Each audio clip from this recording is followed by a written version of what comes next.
Première partie, l'existence de Dieu et de la providence. Chapitre 1er, Dieu, premier moteur des corps et des esprits. Afin de rappeler le sens et la portée des preuves de l'existence de Dieu et de la providence, il convient d'indiquer une preuve générale qui contient virtuellement toutes les autres. Elle revient à ceci. Le plus ne sort pas du moins. Le plus parfait ne sort pas du moins parfait, qui serait incapable de le produire. Or, il y a dans le monde des êtres vivants et intelligents qui arrivent à l'existence et disparaissent ensuite, qui donc n'existent pas par eux-mêmes, pas plus ceux du passé que ceux d'aujourd'hui. Ils ont donc besoin d'une cause qui, elle, existe par elle-même. Il faut donc qu'il y ait, de toute éternité, un premier être, qui ne doive l'être qu'à lui-même, et qui puisse le donner aux autres, un premier vivant, une première intelligence, une première bonté et sainteté. Autrement, jamais dans notre monde n'aurait apparu la vie, l'intelligence, la bonté et la sainteté que nous constatons. Cette preuve accessible à la raison naturelle peut être approfondie par la raison philosophique. On ne la trouvera pas en défaut. Le plus ne peut sortir du moins, comme de sa cause pleinement suffisante et efficace, car ce plus de perfection serait ainsi sans cause, sans raison d'être, absolument inintelligible. Quelle plus grande absurdité que de prétendre que l'intelligence ou la bonté de Jésus et des plus grands saints, d'un saint Jean, d'un saint Paul, d'un saint Augustin, proviennent d'une matière inintelligente, d'une fatalité matérielle et aveugle. Cette preuve générale se précise d'abord par la considération du mouvement des corps et des esprits, mouvement qui nous montre que Dieu est le premier moteur de tous les êtres corporels et spirituels. Déjà donnée par Aristote, cette preuve par le mouvement est proposée comme il suit par saint Thomas dans sa Somme théologique. Il y a du mouvement dans le monde, depuis les êtres inférieurs jusqu'aux plus élevés. Saint Thomas part de la constatation de ce fait certain qu'il y a du mouvement dans le monde. Mouvement local des corps inanimés qui se déplacent, qui s'attirent. Mouvement qualitatif de la chaleur qui augmente d'intensité ou qui diminue. Mouvement d'accroissement des plantes qui grandissent. Mouvement de l'animal qui désire sa nourriture et se porte vers elle. Mouvement de l'intelligence humaine qui passe de l'ignorance à la connaissance confuse, puis à la connaissance distincte. Mouvement de notre volonté spirituelle qui d'abord ne voulait pas un objet, puis le veut, et le veut d'une façon plus intense. Mouvement de notre volonté qui, après avoir voulu une fin, veut les moyens pour obtenir cette fin. Voilà un fait universel. Il y a du mouvement dans le monde, depuis celui de la pierre lancée en l'air, jusqu'à celui de notre esprit et de notre volonté. Et nous pouvons dire qu'ici-bas, tout est soumis au mouvement ou au changement, non seulement les individus, mais les nations, les peuples, les institutions. Et lorsque ce mouvement est arrivé à son apogée, il fait place à un autre, comme une vague de la mer est suivie d'une autre vague, une génération d'une autre génération, ce que les anciens représentaient par la roue de la fortune sur laquelle les plus fortunés s'élèvent pour redescendre ensuite et faire place à d'autres. Est-ce donc que tout passe et que rien ne demeure? Est-ce donc que tout est inconsistant? Est-ce qu'il n'y a rien de stable et d'absolument ferme? Tout mouvement exige un moteur. Comment s'explique ce fait universel du mouvement, soit corporel, soit spirituel? Le mouvement s'explique-t-il par lui-même? Est-il à lui-même sa raison ou sa cause? Pour répondre à cette question, il faut tout d'abord remarquer deux choses. Premièrement, dans le mouvement, il y a quelque chose de nouveau, qui demande une explication. Ce quelque chose de nouveau qui auparavant n'existait pas, d'où provient-il? Et cette question se pose aussi bien pour les mouvements passés que pour ceux d'aujourd'hui. Deuxièmement, le mouvement n'existe que dans un mobile. Et il n'est ce mouvement individuel que parce qu'il est le mouvement de ce mobile. Il n'y a pas de déplacement sans corps déplacé, pas de flux sans fluide, pas d'écoulement sans liquide, pas de vol sans un oiseau, pas de rêve sans un rêveur, pas de mouvement volontaire sans un être intelligent qui veut. Mais s'il n'y a pas de mouvement dans un mobile, ce mobile peut-il se mouvoir par lui-même et par lui seul, sans cause aucune? La pierre peut-elle se mettre d'elle-même en mouvement, sans quelqu'un qui la lance en l'air, ou sans un autre corps qui l'attire? Le métal froid devient-il chaud par lui-même, sans un foyer de chaleur? Le vivant, me direz-vous, se meut lui-même. C'est vrai, mais dans le vivant, n'y a-t-il pas une partie mobile et une partie motrice? Si le sang circule dans les artères de l'animal, n'est-ce pas parce que le cœur, en se contractant, le fait circuler? Et dans l'homme, si la main se meut, n'est-ce pas parce que la volonté la meut? Et si la volonté, à son tour, est mue, si elle passe de l'indétermination à la détermination, ne faut-il pas qu'elle soit mue par un objet qui l'attire, par un bien? Et suffit-il que ce bien lui soit présenté? Ne faut-il pas qu'elle se porte ou soit portée par lui? De fait, elle se porte par les moyens, parce qu'elle veut d'abord la fin. Mais s'il s'agit du premier vouloir de la fin, comme au début de notre vie raisonnable, ou le matin lorsque nous nous éveillons et que nous commençons à vouloir, ne faut-il pas une motion supérieure qui mette en exercice notre activité volontaire, qui fasse passer notre volonté de l'état de repos, d'inactivité, à son premier acte, cause des suivants? Il y a, dans cet acte, quelque chose de nouveau, qui demande une cause, et notre volonté, ne possédant pas encore cette perfection nouvelle, n'a pas su se la donner. Le plus ne sort pas du moins. Dirons-nous que la cause de ce mouvement particulier d'un corps ou d'un esprit est un mouvement antérieur? Mais si nous considérons le mouvement comme tel, qu'il s'agisse de celui ou des précédents, nous voyons qu'il est un passage de la puissance à l'acte. Or la puissance est moins parfaite que l'acte, et donc elle ne peut se le donner. Encore une fois, le plus sortirait du moins. S'il n'y avait pas, pour tout mouvement, un moteur. La pierre pouvait être déplacée. Maintenant, elle change de place. Ce n'est pas sans un moteur qui la projette ou qui la tire. La plante passe de la puissance à l'acte quand elle grandit, mais ce n'est pas sans l'influence du soleil, de l'air, des sucs, de la terre. L'animal passe de la puissance à l'acte quand il se porte vers la proie qui l'attire, mais ce n'est pas son influx supérieur qui lui a donné l'instinct de se nourrir, et de ceci plutôt que de cela. De ceci plutôt que de cela. L'homme passe de la puissance à l'acte, de l'ignorance à la science, son intelligence s'enrichit, mais elle ne se donne pas à elle-même ces richesses nouvelles qu'elle n'avait pas. Notre volonté passe aussi de la puissance à l'acte et s'y affermit parfois héroïquement. D'où lui vient cette perfection nouvelle? Elle n'a pas pu se la donner, puisqu'auparavant elle ne l'avait pas. Tout mouvement, qu'il soit corporel ou spirituel, a donc besoin d'une cause. Le mobile n'est pas mu sans moteur. Le moteur peut être intérieur, comme le cœur dans l'animal vivant, mais si ce moteur lui-même est mu, il a besoin d'un moteur supérieur. Le cœur qui s'arrête au moment de la mort ne peut se remettre en mouvement. Il faudrait qu'intervînt ici l'auteur même de la vie, qui lui a donné et qui lui a maintenu son mouvement jusqu'à l'usure de l'organisme. Tel est le principe par lequel saint Thomas éclaire ce grand fait si général du mouvement. Tout mouvement exige un moteur. Les animaux privés d'intelligence voient bien les mouvements sensibles, mais ils ne peuvent comprendre que tout mouvement exige un moteur. Ils ne saisissent pas l'être intelligible ni les raisons d'être des choses, mais seulement les phénomènes sensibles, couleurs, sons, chaleur, etc. Au contraire, l'objet de notre intelligence est l'être, et les raisons d'être des choses. C'est pourquoi nous saisissons que nul mouvement ne peut être sans un moteur. Tout mouvement exige un moteur suprême. Mais il faut faire un pas de plus. Si tout mouvement corporel ou spirituel exige un moteur, est-il nécessaire qu'il y ait un moteur suprême? Plusieurs philosophes ont pensé, comme Aristote, qu'il peut y avoir une série infinie de moteurs accidentellement subordonnés dans le passé, par exemple que la série des générations animales n'a pas eu de commencement, qu'il n'y a pas eu une première poule ni un premier œuf, mais que toujours, sans commencement, il y a eu des poules qui ont donné des œufs, et que le mouvement circulaire du Soleil n'a pas commencé et ne finira pas. L'évaporation de l'eau des fleuves et de la mer aurait toujours formé la pluie, sans qu'il y ait eu une première pluie.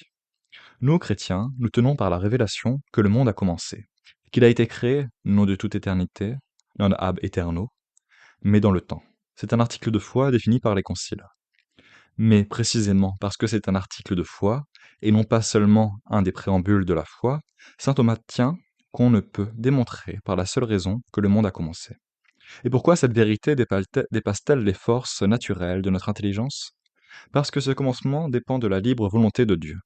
S'il l'avait voulu, Dieu aurait pu créer le monde 10 000 ans plus tôt, 100 000 ans plus tôt, des milliards d'années plus tôt, et toujours plus tôt, sans qu'il y ait un premier jour du monde, mais seulement une dépendance du monde à l'égard du Créateur. Comme l'empreinte du pied dans le sable dépend du pied, et n'aurait pas commencé si le pied avait été toujours là. Il ne semble donc pas impossible, dit saint Thomas, que le monde ait toujours existé dans la dépendance de Dieu, Créateur, bien que la révélation nous apprenne que de fait, il a commencé.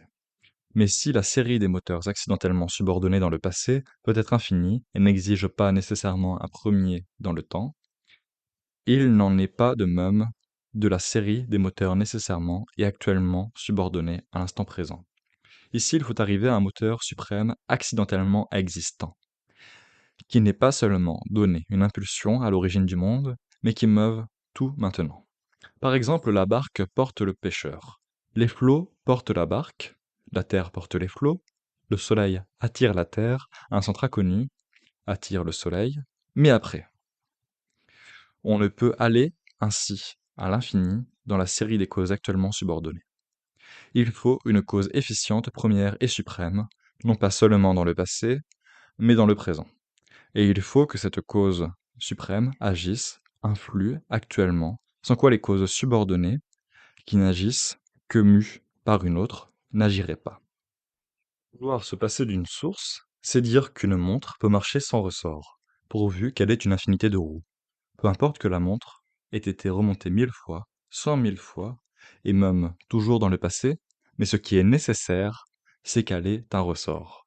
De même, peu importe que la Terre ait commencé à tourner autour du Soleil, mais ce qui est nécessaire, c'est que, actuellement, le Soleil l'attire, et que le Soleil lui-même soit attiré par un centre supérieur actuellement existant. En fin de compte, il faut arriver à un premier moteur qui agisse par soi, et non pas par un autre plus élevé. Il faut arriver à un premier moteur qui puisse rendre pleinement compte de l'être même ou de la réalité de son action. Mais celui-là seul peut rendre compte de l'être, de son action, qui de soi la possède, non seulement en puissance, mais en acte, et qui par conséquent est son action même, son activité même, qui est la vie même, au lieu de l'avoir reçue. Un pareil moteur est absolument immobile, en ce sens qu'il a déjà par soi ce que les autres acquièrent par le mouvement.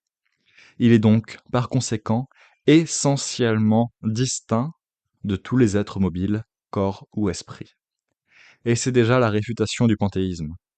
Dieu ne saurait se confondre avec le monde, car Dieu est immuable, et le monde est en perpétuel changement.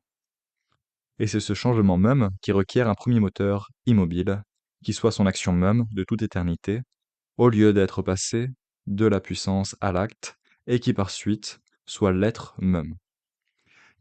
Car l'agir suppose l'être, et le mode d'agir suit le mode d'être. Ego sum dominus et non mutor. Il est faux que tout passe et que rien ne demeure, que tout soit inconsistant, et qu'il n'y ait rien de stable. Il faut un premier moteur absolument immobile. Nier la nécessité d'une cause suprême, ce serait soutenir que le mouvement s'explique par lui-même, qu'un mobile peut passer par lui-même sans moteur de la puissance à l'acte, qu'il peut se donner l'acte, la perfection nouvelle qu'il n'a pas. Vouloir se passer d'une cause suprême, c'est prétendre, comme on l'a dit, qu'un pinceau peut peindre tout seul pourvu qu'il ait un très long manche. C'est toujours soutenir que le plus sort du moins. On peut prendre un autre exemple dans l'ordre du mouvement spirituel, pour montrer qu'il faut un moteur suprême, non pas seulement dans le passé, mais dans le présent. Notre volonté commence à vouloir certaines choses. Par exemple, un malade veut faire appeler à le médecin. Pourquoi? Parce que d'abord il veut guérir, et parce que la guérison est un bien. Il a commencé à vouloir ce bien, et ce vouloir est un acte distinct de sa faculté volitive. Notre volonté n'est pas de soi un acte éternel d'amour de bien, elle ne contient son premier acte qu'en puissance. Et lorsqu'il apparaît, il est en elle quelque chose de nouveau, une perfection nouvelle. Pour trouver la raison d'être dernière de ce devenir, de la réalité même de ce premier acte de vouloir, il faut remonter à un premier moteur des esprits et des volontés, et à un premier moteur qui n'ait pas reçu l'influx pour agir, qui agisse sans qu'il lui ait été donné d'agir. À qui on ne puisse dire « Qu'as-tu que tu ne l'aies reçu ?» Il faut arriver à un premier moteur qui soit son activité même, qui agisse uniquement par soi et qui par conséquent existe par soi, car l'agir suppose l'être et le mode d'agir suit le mode d'être. Seul l'être même, qui seul est par soi, peut rendre compte, en dernière analyse, de l'être ou de la réalité d'un devenir qui n'est pas par soi.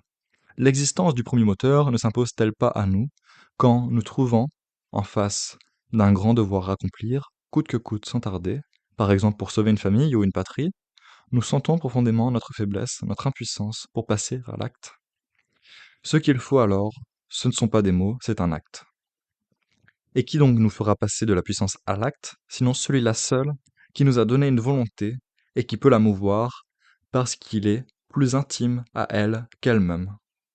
De même, notre premier acte d'intelligence, soit au début de notre vie intellectuelle, soit le matin au réveil, suppose une première impulsion de l'intelligence suprême, sans le concours de laquelle nous ne pourrions rien penser. Cette impulsion passe inaperçue chez beaucoup, devient parfois éclatante, dans ce que l'on appelle les éclairs de génie. L'homme de génie lui-même participe seulement à la vie intellectuelle. Et il y a part. Et tout ce qui est par participation dépend de ce qui est par soi, et non par un autre. L'existence du premier moteur des intelligences ne s'impose-t-elle pas à nous lorsque, ne parvenant pas à voir dans une grave situation, où est pour nous le devoir, nous nous recueillons au plus intime de nous-mêmes et que finalement la lumière se fait?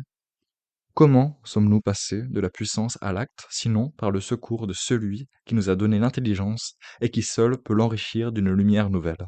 Le premier moteur n'est donc pas en puissance, à aucune perfection nouvelle, il est acte pur, sans mélange d'imperfection. Il se distingue donc réellement et essentiellement de tout esprit limité, qui passe de la puissance à l'acte, de l'ignorance à la science, de tout esprit angélique ou humain. Et c'est là, on le voit de nouveau, une réfutation du panthéisme. Ce premier moteur des esprits et des corps est-il nécessairement spirituel? Il est de toute évidence que pour mouvoir les intelligences et les volontés, sans, du reste, les violenter, il doit être spirituel. Le plus ne sort pas du moins. Mais même le premier moteur des corps doit être spirituel, car nous l'avons vu, il doit être immobile, en ce sens qu'il doit être son action même et son être même. Et cela n'est vrai d'aucun corps. Tout corps est mobile, la matière est en perpétuel mouvement.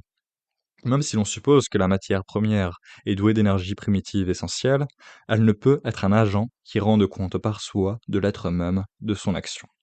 Car un pareil agent doit non seulement avoir l'action et l'existence, mais il doit être son action même et son existence même, et il doit par suite être absolument immobile ou posséder par soi toute perfection et non pas y tendre.